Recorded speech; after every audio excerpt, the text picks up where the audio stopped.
L'extension de la PMA, elle fait entrer une société dans un nouveau mode de procréation. Donc on est vraiment dans un changement de paradigme de mode de procréation. Or, il me semble que ce changement que couvrirait l'extension de l'AMP aux femmes seules et aux couples homosexuels pose un certain nombre de questions. Cette idée d'une extension de la PMA aux femmes seules et aux femmes homosexuelles, au nom d'un nouveau droit à l'accès à une technique de procréation, elle est, il me semble, souvent mise en avant au nom de l'égalité. C'est-à-dire permettre, il n'y a pas de raison que certaines femmes puissent avoir accès à ce mode de procréation et pas d'autres. Donc, Julie l'évoquait, il y a vraiment cette notion d'égalité qui permettrait d'accéder à la maternité et à la parentalité. Tout être humain pourrait, parce que le désir d'enfant, et attention, il ne s'agit absolument pas de remettre ça en cause, le désir d'enfant est un désir légitime. C'est pas parce qu'un désir est légitime qu'il pose pas un certain nombre de problèmes. Et donc, se dire que le désir d'enfant, tout désir d'enfant est légitime, et que, au nom de l'égalité, il n'y a pas de raison d'empêcher certaines femmes plutôt que d'autres d'y avoir accès. Alors, si c'est bien l'égalité qui est mise en avant, Julie l'évoquait, il faut être très clair, il y a une illusion à séparer la PMA et la GPA. L'AMP, c'est un mode de procréation qui n'est pas, évidemment, comme les bébés sous la couette, c'est-à-dire que c'est un mode de procréation qui donne la possibilité aux parents, aux médecins, de sélectionner, de choisir, de déterminer les gamètes qu'on va utiliser.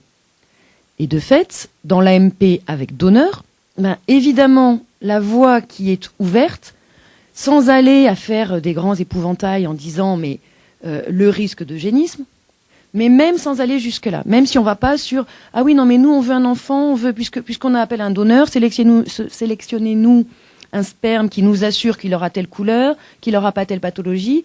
À l'heure où la génomique, où les développements de la génétique est de plus en plus important, de plus en plus développé, où on découvre, où on sait de plus en plus de choses, il est très clair que rendre possible le fait de voir, de connaître les embryons ou les gamètes qu'on va choisir, c'est la possibilité d'une ouverture, enfin en tout cas d'un risque plus grand d'eugénisme, mais même sans aller, donc sans mettre cet épouvantail-là.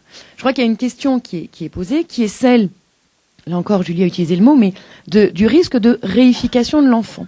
Réification de l'enfant, c'est-à-dire que on ouvre la possibilité pour les parents de choisir le sexe, choisir la couleur des yeux, choisir des critères génétiques, finalement, d'avoir un enfant dont un certain nombre de critères biologiques ne sont plus déterminés par la nature, mais par le choix des parents.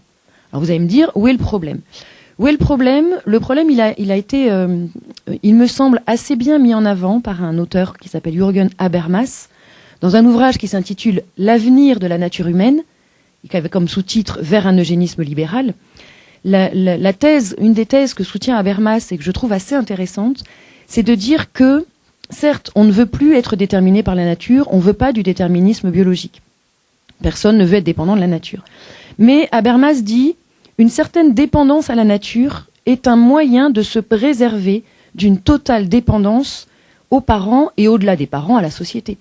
Le déterminisme naturel, des choses qu'on ne choisit pas, la nature qui choisit pour nous, ça peut être une manière de laisser un espace de liberté et en tout cas de faire en sorte que l'enfant ne soit pas que le pur produit du projet parental, qu'il ne soit pas que le résultat de quelque chose qui a été parfaitement construit, parfaitement rationalisé, parfaitement